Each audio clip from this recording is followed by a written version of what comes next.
think that's an optimistic outlook on what you would hope the United States would be doing with Iran, which is if you play by the rules in the neighborhood and you play nice, you can start actually benefiting. And yes, the US and Western countries will finally start investing in you, and you can finally be an important geopolitical player in the neighborhood.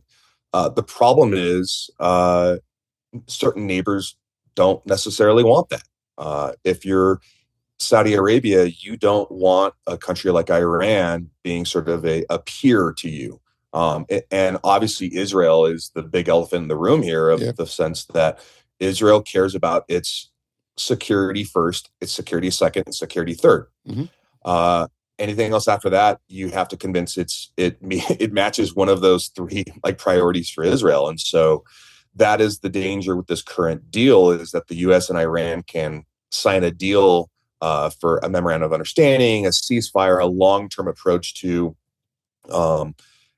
managing the behavior, access across like the Straits of Hormuz. But Iran still has a lot of trump cards.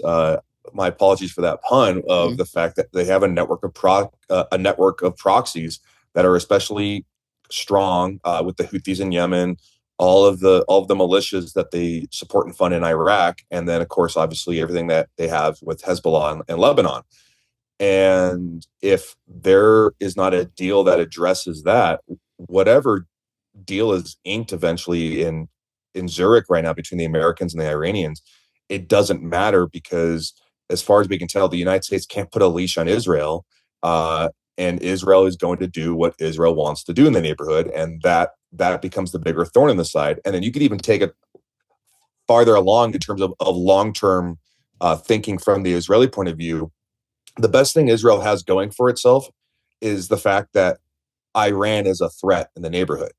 If you remove Iran as a threat, and this is the paradox as well, I think, for the neighborhood, is if you remove Iran as a threat and make it a friendly country in the neighborhood, that actually diminishes the position of Israel in a very weird way that I don't think most of us take account for and appreciate. So it is almost in Israel's it's almost to its benefit that that whatever deal Iran arranges with the US, they'll keep saying, they need to, get rid of all of their proxy networks across the Middle East. But in the weird same vein, they kind of need to have a boogeyman in the neighborhood. Like they kind of need Iran to be a pariah in the neighborhood, because it benefits them from a foreign policy like perspective, and also like a domestic politics like perspective. Like I don't think Israeli politics would know how to handle having peace and like long-term peace. I think it would actually, in a weird way, be really disruptive